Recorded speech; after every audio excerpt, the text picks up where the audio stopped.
Latin America's dry corridor lives up to its name. Being a farmer and raising a family, even when there isn't drought, is tough. Having no rain and a limited water supply makes it tougher. Hugo is fighting for his family, making adaptations in what he grows and how he grows it. But Hugo is not alone. Right down the road, Porfirio and his family are in the same battle, a battle for their future. Water is a resource in short supply in Quiché, Guatemala, where Porfirio and his family live. Having access to water is a constant struggle. Regular rainfall is the difference between having it all and having this. Farmers like Porfirio see the effects of climate change every season. It leaves him continually searching for answers.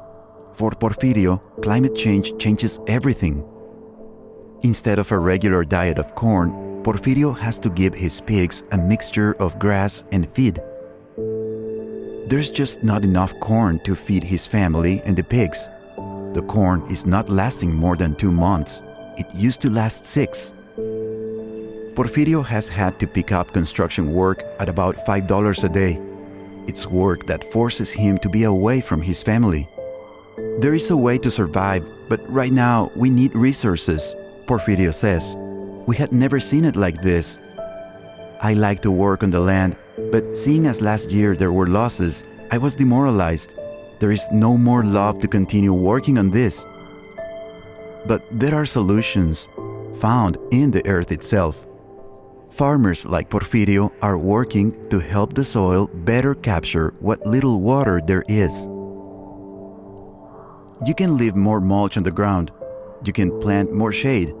You can grow what they call cover crops so your soil is not baking in the sun during these dry days and dry weeks, says Dan McQuillan, head of agriculture for CRS Guatemala and Mexico. Still, there is the prayer for a more reliable gift from above. We ask God to give us rain because that is what we need in our lives, Porfirio says. Because without water, we cannot have a harvest. Porfirio's livelihood and his children's future has become a high-stakes game. It's a game he can't afford to lose. Farmers need to change business as usual if they're going to adapt to climate change. And it's not going to be easy. They're not going to win every year. There's going to be pressures and there's going to be difficult years, says McQuillan. But if you just give up and don't change what you've been doing for the last 10, 20 years, there's no way you're going to be able to stay on in farming. What would I say to people that say climate change doesn't exist? I'd say, come on down to Guatemala. We'll have you anytime. Come out to the field. Walk with our farmers. Listen to their stories. See what they're seeing and experience what they're experiencing.